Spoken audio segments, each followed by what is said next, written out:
नमस्कार, जय हिंद दोस्तों। स्वागत है आपका आपके अपने यूट्यूब चैनल पर। तो आज के इस वीडियो में हम यूपी पीसीएस करंट अफेयर्स 2023-24 का महत्वपूर्ण भाग लेकर आए हैं, जिसमें आप महत्वपूर्ण 50 प्रश्न देखेंगे और उनकी पूरी व्याख्या देखेंगे, ताकि आपका जो पेपर होने वाला है RO, UP PCS, UP police, इन सभी पेपर में आप अच्छा स्कोर कर पाएं और करंट अफेयर्स का यहाँ से जो भी प्रश्न बने वो आपका गलत ना हो। तो वीडियो को लाइक कर लीजिएगा, चैनल पर नया है चैनल को सब्सक्राइब कर लीजिएगा। बिना वक्त गवाए शुरू करेंगे आज का ये टॉपिक, क्योंकि प्रश्न यहीं से आएगा। पढ़ेंगे आप मेरे साथ तो आपको यकीन आएगा। तो चलिए शुरू करते हैं। तो पहला प्रश्न है आपका कि निम्नलिखित का सही मिलान करना है। तो आपको सही मिलान करना था। यहाँ पर एक तरफ राज्य दिए गए थे, दूसरी तरफ उनके नए मुख्यमंत्री दिए गए थे। तो मध्य प्रदेश के नए मुख्यमंत्री बने हैं मोहन यादव जी, और राजस्थान के नए मुख्यमंत्री बने हैं भजन लाल शर्मा जी। तेलंगाना के मुख्यमंत्री बने हैं अनुमुला रेवंत रेड्डी जी। ठीक है, क्लियर आपको? यहाँ पर आपका बी ऑप्शन सही हो जाएगा। तो भजन लाल शर्मा राजस्थान के नए मुख्यमंत्री बने हैं। राजस्थान में कुल विधानसभा सीटें 230 हैं। मोहन यादव मध्य प्रदेश के मुख्यमंत्री बने हैं, जहां की कुल विधानसभा सीटें 200 हैं। अनुमुला रेवंत रेड्डी तेलंगाना के मुख्यमंत्री बने हैं। कई बार AR रेड्डी लिखकर भी आ जाता है। तो कुल विधानसभा सीटें तेलंगाना में 119। अन्य राज्यों के चुनाव मिजोरम में हुआ, जहां पर लाल दुहोमा ने नए मुख्यमंत्री के रूप में शपथ ली। मिजोरम में 40 विधानसभा सीटें हैं। छत्तीसगढ़ विष्णुदेव साई नए मुख्यमंत्री बने हैं और यहां पर कुल विधानसभा सीटें 90 हैं। क्लियर आपको? अगला प्रश्न है आपका कि हाल ही में चर्चा में रही सिल्कियारा टनल भारत के किस राज्य में स्थित है? सही उत्तर है आपका उत्तराखंड। ठीक है, यह यमुनोत्री राष्ट्रीय राजमार्ग उत्तराखंड पर स्थित है और 4.5 किलोमीटर लंबी सुरंग है। यहीं पर सुरंग ढहने से 40 मजदूर इसमें फंस गए थे, जिन्हें 17 दिन की कड़ी मशक्कत के बाद बचाया गया था। सुरंग का उद्देश्य गंगोत्री और यमुनोत्री के बीच की दूरी को 26 किलोमीटर से घटाकर 4.1 किलोमीटर करना है। तो यह महत्वपूर्ण चीज है, इसको ध्यान रखिएगा। परीक्षा में यहां से प्रश्न बन सकता है। इसका जो टनल था, इसका नाम था सिल्कियारा। क्या नाम था? सिल्कियारा टनल नाम था। ये उत्तराखंड में स्थित है और इसी में 40 मजदूर फंस गए थे। ये इसका उद्देश्य क्या है? गंगोत्री और यमुनोत्री के बीच जो दूरी है 26 किलोमीटर, उसको घटाकर 4.1 किलोमीटर करना। ठीक है, अगला प्रश्न है आपका कि उत्तर प्रदेश के निम्नलिखित में से किस उत्पाद को हाल ही में GI टैग प्राप्त हुआ है? बताइएगा, उत्तर प्रदेश के निम्नलिखित में से किस उत्पाद को हाल ही में GI टैग प्राप्त हुआ है? कालपी हस्तनिर्मित कागज को और जलेसर धातु शिल्प को, इन दोनों को यूपी में GI टैग प्राप्त हुआ है। तो आपका सी आंसर सही है। सी वर्कथॉन उत्तर प्रदेश का नहीं बल्कि लद्दाख का GI टैग है। क्या? जो सी वर्कथॉन है ये आपका यूपी का नहीं, ये लद्दाख का GI टैग है। और जो हस्तशिल्प श्रेणी में जलेसर धातु शिल्प को यूपी में GI टैग मिला है। अमरोहा में ढोलक, महोबा गौरा पत्थर हस्तशिल्प, बागपत में होम फर्निशिंग, बाराबंकी में हैंडलूम उत्पाद, कालपी हस्तनिर्मित कागज,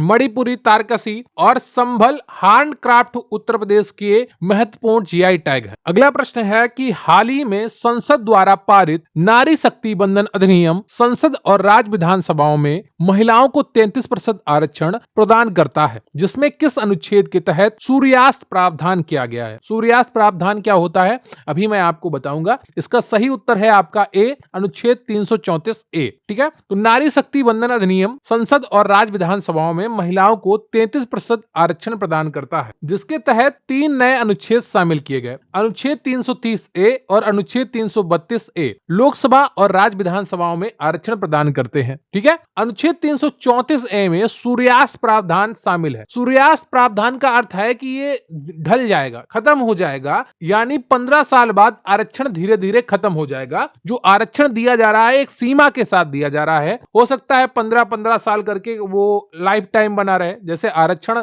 जो लागू किया गया था SC/ST के लिए, वो 10-10 साल करके लाइफ टाइम कर दिया गया। ठीक है, अभी तक चल रहा है और वैसे ही ये 15-15 साल करके आगे तक चलता रहेगा। लेकिन जो लिमिट है, सूर्यास्त लिमिट है, वो इसकी 15 साल की है। ठीक है, अगला प्रश्न है आपका कि निम्नलिखित में से कौन सा सही सुमेलित नहीं है? भारतीय साक्ष्य अधिनियम 1923 सही सुमेलित नहीं है। ठीक है, और बाकी सब इसमें सही सुमेलित है। दंड प्रक्रिया संहिता 1973 में आई थी। भारतीय दंड संहिता 18 1860 में आई थी, दहेज निषेध अधिनियम 1961 में आया था। ठीक है, अब लेकिन ये नई संहिताएं आ गई हैं। केंद्र सरकार ने देश की आपराधिक न्याय प्रणाली में आमूल चूल परिवर्तन के लिए 3 नए विधेयक पेश किए हैं। भारतीय न्याय संहिता विधेयक जिसमें 356 धाराएं हैं, भारतीय दंड संहिता 1860 की जगह लेगा, और भारतीय नागरिक सुरक्षा संहिता विधेयक 533 धाराएं हैं इसमें, और आपराधिक प्रक्रिया संहिता 1973 की ये जगह लेगा। भारतीय साक्ष्य विधेयक 170 धाराएं हैं इसमें, ये भारतीय साक्ष्य अधिनियम 1872 की जगह लेगा। तो जो भारतीय साक्ष्य अधिनियम यहाँ पर 1923 लिखा है, यहाँ पर 1872 सही होता। ठीक है, अगला प्रश्न है आपका कि हाल ही में मणिपुर उच्च न्यायालय द्वारा राज्य सरकार को किस आदिवासी समुदाय को अनुसूचित जनजाति का दर्जा देने का निर्देश के बाद वहां हिंसा भड़क उठी? सही उत्तर है आपका सी ऑप्शन, मैतेई। हाल ही में मणिपुर में हिंसा भड़क उठी क्योंकि मणिपुर उच्च न्यायालय ने राज्य सरकार को मैतेई आदिवासी समुदायों को अनुसूचित जनजाति का दर्जा देने का निर्देश दिया। मणिपुर के 2 आदिवासी समुदायों मैतेई और कुकी समुदायों के बीच विवाद। ठीक है, अगला प्रश्न है आपका कि निम्नलिखित में से कौन दिल्ली में हाल ही में गठित राष्ट्रीय राजधानी सिविल सेवा प्राधिकरण के सदस्य होंगे? दिल्ली के उपराज्यपाल, दिल्ली के मुख्यमंत्री, दिल्ली के मुख्य सचिव या दिल्ली के प्रधान गृह सचिव? कौन सा ऑप्शन आपका सही है? इसमें सही है आपका सी ऑप्शन 2, 3, 4। तो जो राष्ट्रीय राजधानी सिविल सेवा प्राधिकरण है उसमें दिल्ली के मुख्यमंत्री होंगे, दिल्ली के मुख्य सचिव होंगे और दिल्ली के प्रधान गृह सचिव भी होंगे। ठीक है, तो दिल्ली एनसीटी सरकार संशोधन अधिनियम संसद द्वारा पारित किया गया है, जिससे दिल्ली में नया प्राधिकरण राष्ट्रीय राजधानी सिविल सेवा प्राधिकरण बनाया गया। एनसीसीएएसए की संरचना, अध्यक्ष इसके मुख्यमंत्री होंगे, सदस्य दिल्ली के मुख्य सचिव, दिल्ली के प्रधान गृह सचिव। असहमत होने पर एलजी एनसीसीएसए की सिफारिश वापस कर सकते हैं। ठीक है, अगला है आपका हाल ही में भारत में निम्नलिखित में किन राजनीतिक दलों को चुनाव आयोग द्वारा राष्ट्रीय राजनीतिक दलों के रूप में मान्यता प्रदान की गई है? तृणमूल कांग्रेस पार्टी, आम आदमी पार्टी, राष्ट्रीय कांग्रेस पार्टी या भारतीय कम्युनिस्ट पार्टी? बताइएगा इनमें से कौन सा ऑप्शन आपका सही है। राष्ट्रीय राजनीतिक दलों के रूप में मान्यता किसको प्रदान की गई है? सही उत्तर है आपका इसमें आम आदमी पार्टी और भारतीय कम्युनिस्ट पार्टी, यानी कि बी ऑप्शन आपका सही हो जाता है। ठीक है, तो हाल ही में आम आदमी पार्टी और राष्ट्रीय पार्टी के रूप में मान्यता दी गई है। तो इस समय टोटल कितनी राष्ट्रीय पार्टियां हैं? 6 हैं। आम आदमी पार्टी, भारतीय जनता पार्टी, भारतीय राष्ट्रीय कांग्रेस, बहुजन समाज पार्टी, भारतीय कम्युनिस्ट पार्टी मार्क्सवादी और नेशनल पीपुल्स पार्टी। ठीक है, अगला प्रश्न है आपका कि हाल ही में कॉनराड संगमा ने निम्नलिखित में से किसे राज्य के मुख्यमंत्री के रूप में शपथ ली है? तो कॉनराड संगमा ने किस राज्य के मुख्यमंत्री के रूप में शपथ ली है, यह आपको बताना है। सही उत्तर है इसका मेघालय। मेघालय राज्य के मुख्यमंत्री के रूप में शपथ ली है। ठीक है, तो 7 मार्च 2023 को कॉनराड संगमा ने लगातार दूसरे कार्यकाल के लिए मेघालय के मुख्यमंत्री के रूप में शपथ ली है। अगला प्रश्न है आपका कि 17वें प्रवासी भारतीय दिवस का विषय क्या था? सही उत्तर है आपका डी, प्रवासी अमृत काल में भारत के प्रगति के लिए विश्वसनीय भागीदार। क्या? प्रवासी अमृत काल में भारत की प्रगति के लिए विश्वसनीय भागीदार। व्याख्या क्या है इसकी? तो 17वें प्रवासी भारतीय दिवस पीवीडी सम्मेलन 2023 का विषय रहा है प्रवासी अमृत काल में भारत के प्रगति के लिए विश्वसनीय भागीदार। मुख्य अतिथि थे इसके डॉक्टर मोहम्मद इरफान अली, गुआना सहकारी गणराज्य के अध्यक्ष हैं, और विशिष्ट अतिथि थे श्री चंद्रिका प्रसाद संतोखी, सूरीनाम गणराज्य के राष्ट्रपति हैं। अगला प्रश्न है आपका कि हाल ही में पीएम जनमन खबरों में था, यह योजना रिक्त स्थान के कल्याण के लिए है। सही उत्तर है आपका बी ऑप्शन, आदिवासी कल्याण के लिए। ठीक है, तो पीएम जनमन योजना की शुरुआत भारत के प्रधानमंत्री ने झारखंड की खूंटी जिले से जनजातीय गौरव दिवस 15 नवंबर 2023 को शुरू की। यह एक सरकारी योजना है जिसका उद्देश्य आदिवासी समुदायों को मुख्य धारा में लाना है। यह योजना केंद्र और राज्य सरकार के योगदान के साथ 24,104 करोड़ रुपए के कुल परिव्यय के साथ शुरू की गई है। ठीक है, अगला प्रश्न है आपका कि निम्नलिखित में से कौन सा देश विश्व खाद्य कांग्रेस 2023 में भागीदार देश था? सही उत्तर है आपका डी, नीदरलैंड। विश्व खाद्य कांग्रेस कार्यक्रम 5 नवंबर 2023 को भारत मंडपम प्रगति मैदान नई दिल्ली में संपन्न हुआ। आयोजक खाद्य प्रसंस्करण उद्योग मंत्रालय, साझेदार देश था नीदरलैंड और इवेंट फोकस देश था जापान। ठीक है, अगला प्रश्न है आपका कि भारत सरकार द्वारा द्वारा पोषण अभियान किस वर्ष शुरू किया गया था? सही उत्तर है आपका सी ऑप्शन 2018 में। ठीक है, पोषण अभियान 2018 में शुरू किया गया था, जो केंद्र प्रायोजित योजना है। हाल ही में महिला एवं बाल विकास मंत्रालय ने पूरे सितंबर 2023 में छठा राष्ट्रीय पोषण माह मनाया। थीम थी जिसकी सुपोषित भारत, साक्षर भारत, सशक्त भारत। तो भारत में हर साल सितंबर माह को राष्ट्रीय पोषण माह के रूप में मनाया जाता है और ये छठा पोषण माह था 2023। सुपोषित भारत, साक्षर भारत, सशक्त भारत इसकी थीम थी। अगला प्रश्न है आपका कि पीएम यशस्वी योजना से संबंधित निम्नलिखित में से कौन सा कथन सही है? सही उत्तर है इसका बी ऑप्शन, छात्रवृत्ति केवल भारत में अध्ययन के लिए उपलब्ध होगी। ठीक है, बाहर के अध्ययन के लिए उपलब्ध नहीं होगी। इसकी जो डिटेलिंग है वो मैं आपको भी बता देता हूं। पीएम यशस्वी ओबीसी और अन्य के लिए यंग अचीवर स्कॉलरशिप अवार्ड योजना है। लॉन्च इसका 2024 में हुआ है। यह ओबीसी, ईबीसी और डीएनटी को शीर्ष श्रेणी के स्कूली शिक्षा प्रदान करने के लिए केंद्रीय क्षेत्र की योजना है। इस छात्रवृत्ति परीक्षा में कक्षा 9वीं व 12वीं तक के सभी छात्र भाग ले सकते हैं। ओबीसी आर्थिक रूप से पिछड़े वर्ग, ईबीसी और विमुक्त खानाबदोश और अर्ध खानाबदोश जनजाति डीएनटी के लिए अम्ब्रेला योजना है। सामाजिक न्याय और अधिकारिता मंत्रालय के तहत सामाजिक न्याय विभाग एजेंसी द्वारा कार्यान्वित है और छात्रवृत्ति केवल भारत में अध्ययन के लिए उपलब्ध होगी। ठीक है, अगला प्रश्न है आपका कि हाल ही में नागरिक उड्डयन मंत्री ने किस राज्य से उड़ान 5.2 योजना शुरू की? सही उत्तर है आपका बी ऑप्शन, मध्य प्रदेश। ठीक है, तो व्याख्या क्या है इसकी? 25 जुलाई 2023 को नागरिक उड्डयन मंत्री द्वारा मध्य प्रदेश के खजुराहो में उड़ान 5.2 लॉन्च किया गया। साथ ही 5वीं हेली शिखर सम्मेलन का भी शुभारंभ किया गया। आयोजन का विषय अंतिम मील तक पहुंचना, हेलीकॉप्टर और विमान के माध्यम से क्षेत्रीय कनेक्टिविटी। उड़ान योजना 21 अक्टूबर 2016 को 10 साल के दृष्टिकोण के साथ शुरू की गई थी। प्रधानमंत्री नरेंद्र मोदी ने 27 अप्रैल 2017 को शिमला से दिल्ली को जोड़ने वाली पहली उड़ान का उद्घाटन किया था। अगला प्रश्न है आपका कि चौथे राष्ट्रीय जल पुरस्कार से कितने लोगों को सम्मानित किया गया है? सही उत्तर है आपका सी 41। ठीक है, 17 जून 2023 को विज्ञान भवन नई दिल्ली में भारत के उपराष्ट्रपति द्वारा सम्मानित किया गया। 11 श्रेणियों में घोषित किया गया और 41 विजेताओं को सम्मानित किया गया था। राष्ट्रीय जल पुरस्कार 2018 में जल संसाधन, नदी विकास और गंगा कायाकल्प विभाग द्वारा शुरू किया गया था। अगला प्रश्न है आपका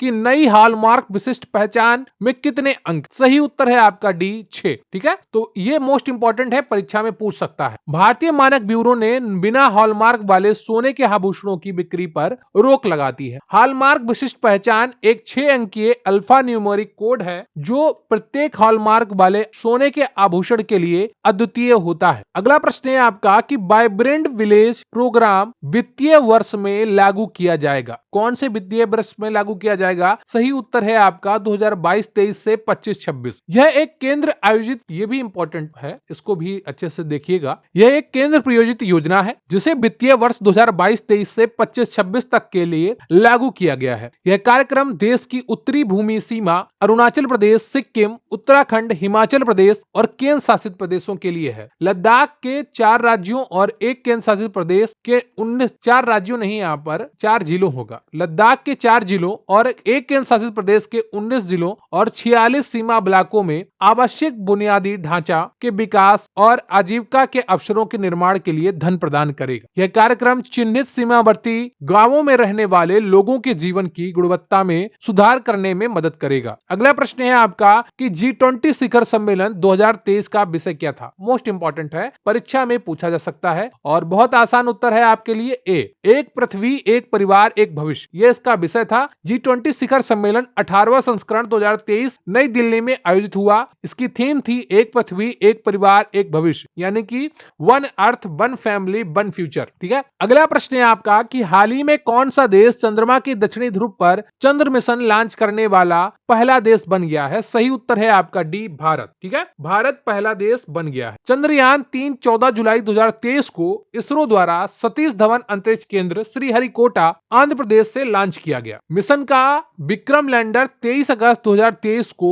चंद्रमा के दक्षिणी ध्रुव पर उतरा। इसके साथ ही भारत चंद्रमा के दक्षिणी ध्रुव पर उतरने वाला पहला देश बन गया। ठीक है, अगला प्रश्न है आपका कि निम्नलिखित में से किस नृत्य शैली को हाल ही में अमूर्त सांस्कृतिक विरासत में शामिल किया गया है? सही उत्तर है आपका ए, गरबा। तो हाल ही में यूनेस्को ने गरबा को भारत की 15वीं सांस्कृतिक वस्तु के रूप में अमूर्त सांस्कृतिक विरासत की सूची में शामिल किया है। इसका निर्णय बोत्सवाना के कसाने में आयोजित अंतरराष्ट्रीय समिति के 18वें सत्र के दौरान किया गया। गरबा गुजरात के लोक नृत्य का रूप। अगला प्रश्न है आपका कि 7वीं इंडिया मोबाइल कांग्रेस 2023 का विषय क्या था? सही उत्तर है आपका ए, वैश्विक डिजिटल नवाचार। इंडिया मोबाइल कांग्रेस का 7वां संस्करण 27 अक्टूबर 2023 को नई दिल्ली के भारत मंडपम होगा, यहाँ पर भारत मंडपम में आयोजित किया गया था। इस वर्ष की थीम थी ग्लोबल डिजिटल इनोवेशन। कार्यक्रम के दौरान प्रधानमंत्री ने देश भर के संस्थानों को शिक्षित करने के लिए 100 5G यूज केस लैब्स को पुरस्कृत किया। अगला प्रश्न है आपका कि हाल ही में भारत के प्रधानमंत्री ने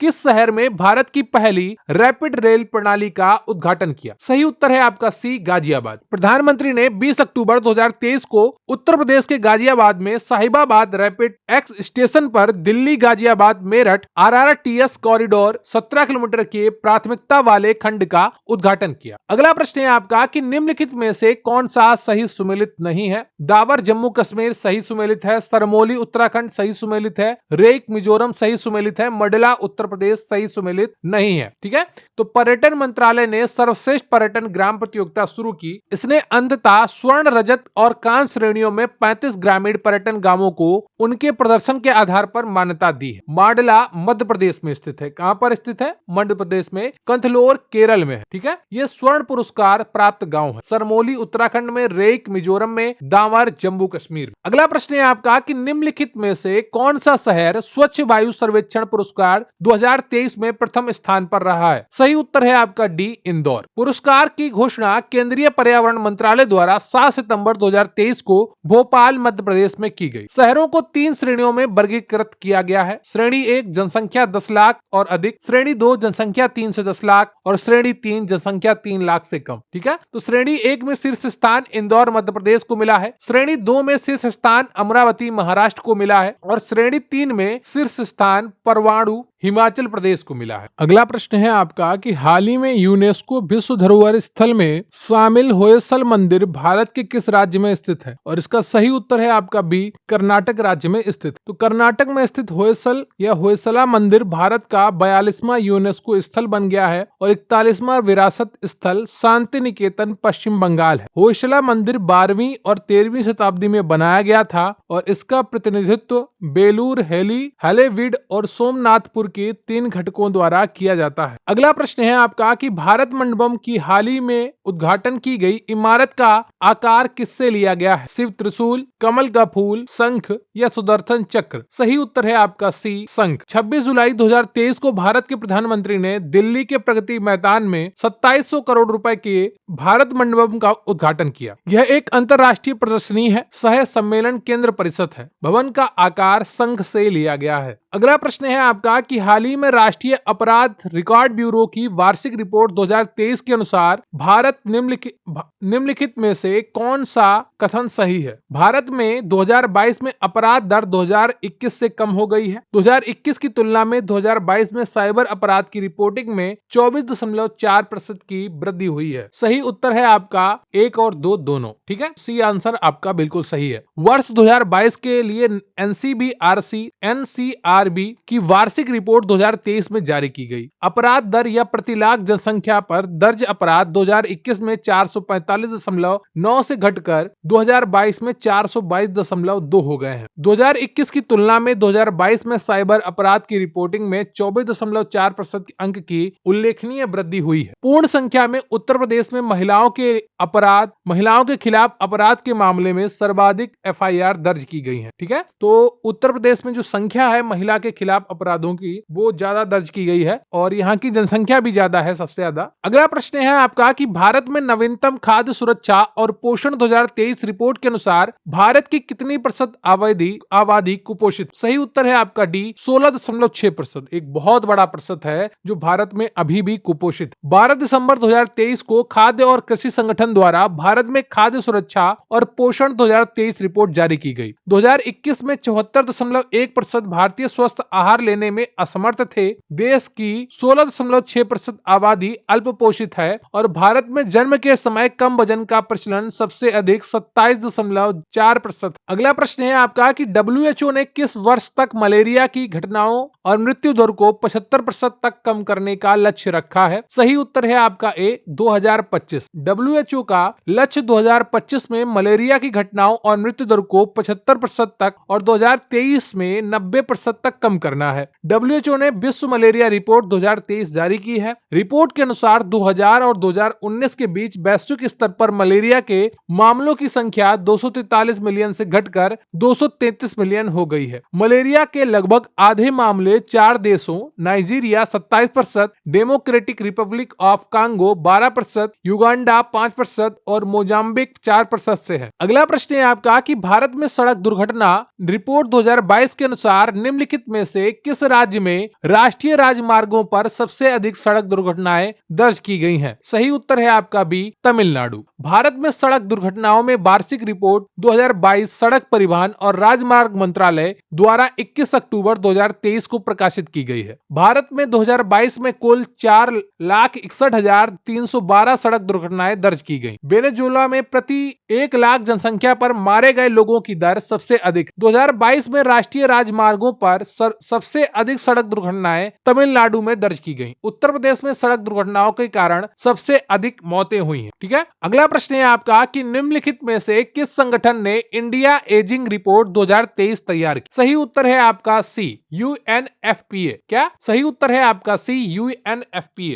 इंडिया एजिंग रिपोर्ट 2023 27 सितंबर 2023 को जारी की गई। यह UNFPA के द्वारा भारत द्वारा अंतरराष्ट्रीय जनसंख्या विज्ञान संस्थान IIPS के सहयोग से तैयार की गई। रिपोर्ट के अनुसार भारत की बुजुर्ग आबादी की दशकीय वृद्धि दर वर्तमान में 41% होने का अनुमान है। अगला प्रश्न है आपका कि लघु सिंचाई पर हाल ही में जारी छठी जनगणना रिपोर्ट का संदर्भ वर्ष क्या है? सही उत्तर है आपका ए 2017-18। लघु सिंचाई योजना पर छठी जनगणना रिपोर्ट हाल ही में जल शक्ति मंत्रालय द्वारा जारी की गई। जनगणना संदर्भ वर्ष 2017-18 के साथ आयोजित की गई थी। देश में 695 जिलों और 6,47,394 गांवों से 23.14 मिलियन लघु सिंचाई योजनाएं बताई गई। देश में सबसे अधिक लघु सिंचाई योजनाएं उत्तर प्रदेश में 17.2% में, इसके बाद महाराष्ट्र 15.4% और मध्य प्रदेश 9.9% है। किस भारतीय संस्थान ने NIRF इंडिया रैंकिंग 2023 में समग्र श्रेणी में पहला स्थान बरकरार रखा है? और सही उत्तर है आपका बी IIT मद्रास। राष्ट्रीय संस्थान रैंकिंग फ्रेमवर्क NIRF हाल ही में शिक्षा मामलों में के राज्य मंत्रालय द्वारा जारी की गई है। मुख्य निष्कर्ष क्या है इस रैंकिंग का? तो इंडिया रैंकिंग 2023 में कुल 5543 संस्थानों ने भाग लिया। IIT मद्रास ने लगातार 5वें साल यानी 2019 से 2023 तक ओवरऑल श्रेणी में पहला स्थान बरकरार रखा। IISc बेंगलुरु 2016-2023 तक लगातार 8वें साल विश्वविद्यालय श्रेणी में शीर्ष पर रहे हैं। एम्स नई दिल्ली ने चिकित्सा संस्थान में शीर्ष स्थान हासिल किया है। अगला प्रश्न है आपका कि 5वें राज्य खाद्य सुरक्षा सूचकांक में केंद्र शासित प्रदेश श्रेणी में निम्नलिखित में से कौन सा प्रथम स्थान पर था? सही उत्तर है आपका डी जम्मू और कश्मीर। हाल ही में केंद्रीय स्वास्थ्य और परिवार कल्याण मंत्री के अधीन भारतीय खाद्य सुरक्षा और मानक प्राधिकरण ने वर्ष 2022-23 के लिए 5वां राज्य खाद्य सुरक्षा सूचकांक जारी किया है। केंद्र शासित प्रदेश श्रेणी में जम्मू कश्मीर पहले स्थान पर, दिल्ली दूसरे स्थान पर और चंडीगढ़ तीसरे स्थान पर रहा है। छोटे राज्य की श्रेणी में गोवा पहले स्थान पर और बड़े राज्य की श्रेणी में केरल पहले स्थान पर रहा है। अगला प्रश्न है आपका कि निम्नलिखित में से किस संगठन ने भारत न्याय रिपोर्ट 2022 जारी की है? सही उत्तर है आपका ए टाटा ट्रस्ट। टाटा ट्रस्ट द्वारा हाल ही में इंडिया जस्टिस रिपोर्ट 2023 जारी की गई। रिपोर्ट विभिन्न संकेतकों के आधार पर राज्यों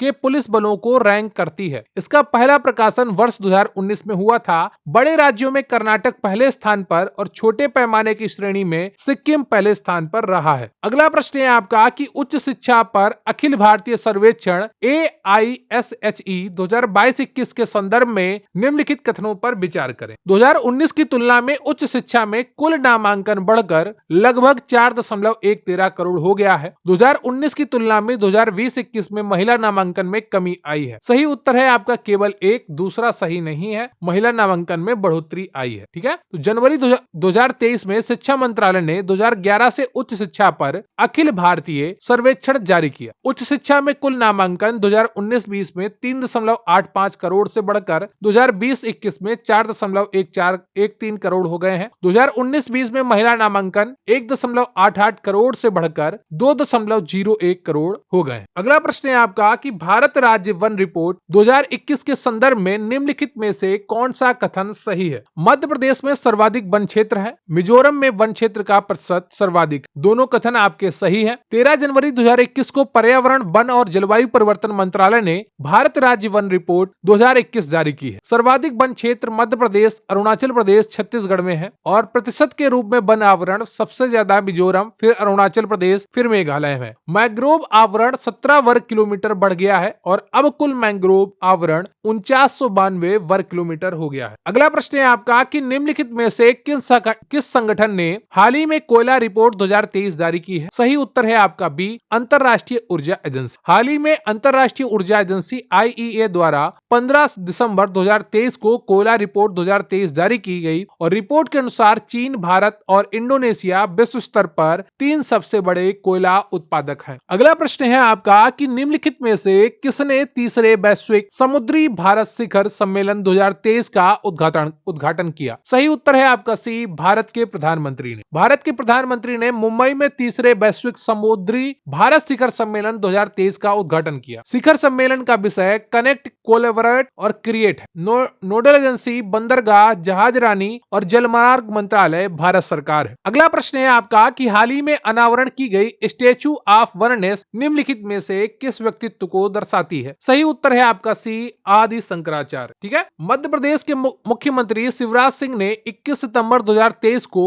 ओंकारेश्वर में आदि शंकराचार्य की 108 फुट ऊंची स्टैच्यू ऑफ वननेस का अनावरण किया था। अगला प्रश्न है आपका कि निम्नलिखित में से कौन सा BR अम्बेडकर का दाह संस्कार स्थल है? सही उत्तर है आपका बी, चैत्य भूमि। अप्रैल 2023 को बाबा साहब अम्बेडकर के जीवन से जुड़े प्रमुख स्थानों की यात्रा के लिए भारत यात्रा ट्रेन को हरी झंडी दिखाई गई। जन्म भूमि महू, जन्म स्थान महापरिनिर्वाण भूमि दिल्ली, निधन चैत्य भूमि मुंबई, दाह संस्कार का स्थान दीक्षा भूमि नागपुर, बौद्ध धर्म अपना लिया। ठीक है, अगला है प्रश्न आपका कि हाल ही में नीति आयोग और भारत में संयुक्त राष्ट्र ने किस अवधि के लिए संयुक्त राष्ट्र सतत विकास सहयोग ढांचे पर हस्ताक्षर किए? सही उत्तर है आपका डी, 2023-27। 16 जून 2023 को नीति आयोग और भारत में संयुक्त राष्ट्र ने 2023-27 की अवधि के लिए संयुक्त राष्ट्र सतत विकास सहयोग ढांचे पर हस्ताक्षर किए हैं। अगला प्रश्न है आपका कि हाल ही में किस मंत्रालय के सहयोग से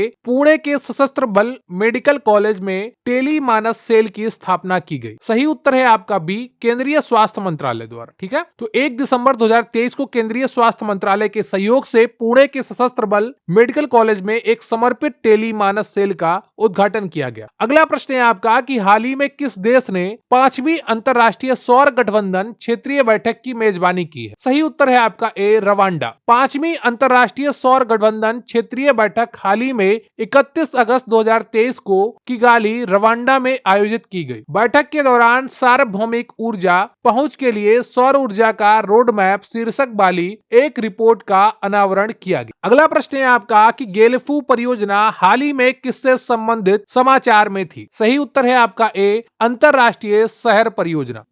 दिसंबर 2023 में भूटान के राजा ने असम के साथ अपनी सीमा पर 1000 वर्ग किमी से अधिक के क्षेत्र में एक विशाल अंतर्राष्ट्रीय शहर बनाने की योजना की घोषणा की है, जिसे गेलेफू परियोजना के रूप में जाना जाता है। अगला प्रश्न है आपका कि नवंबर 2023 में किस राज्य सरकार ने विशेष श्रेणी का दर्जा देने की मांग करते हुए एक प्रस्ताव पारित किया? सही उत्तर है आपका डी, बिहार। 22 नवंबर 2023 को मुख्यमंत्री के नेतृत्व वाली कैबिनेट ने बिहार को विशेष श्रेणी का दर्जा देने देने की मांग करते हुए एक प्रस्ताव पारित। अगला प्रश्न है आपका कि विश्व कपास दिवस हर वर्ष रिक्त स्थान को मनाया जाता है। सही उत्तर है आपका सी 7 अक्टूबर को। तो विश्व कपास दिवस 7 अक्टूबर 2023 को मनाया गया। ये और इसकी पूर्व संध्या पर कस्तूरी कॉटन भारत वेबसाइट भी लॉन्च की गई थी। किसके द्वारा? केंद्रीय कपड़ा मंत्री द्वारा। अगला प्रश्न है आपका कि हाल ही में रक्षा मंत्रालय द्वारा शासन कला और रणनीतिक सोच में भारतीय विरासत को फिर से खोजने के लिए कौन सी परियोजना शुरू की गई? सही उत्तर है आपका ए प्रोजेक्ट उद्भव। रक्षा मंत्री ने हाल ही में भारतीय सैन्य विरासत महोत्सव के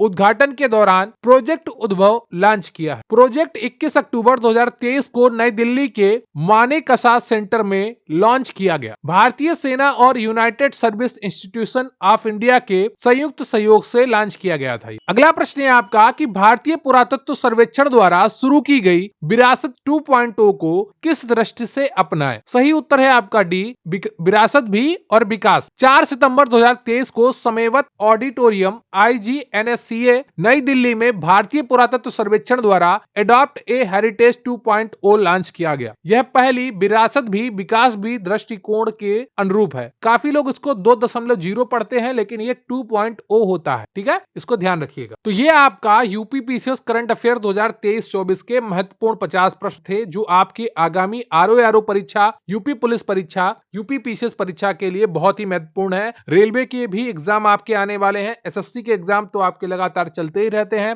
तो कैसा लगा ये वीडियो कमेंट करके बताइएगा। वीडियो को लाइक कर लीजिएगा, चैनल पर नया है चैनल को सब्सक्राइब कर लीजिएगा। आपको लगातार हमारे चैनल पर अच्छा कंटेंट मिलेगा, इसकी गारंटी है। तो थैंक यू वेरी मच, बहुत बहुत धन्यवाद आपका। जय हिंद, जय भारत।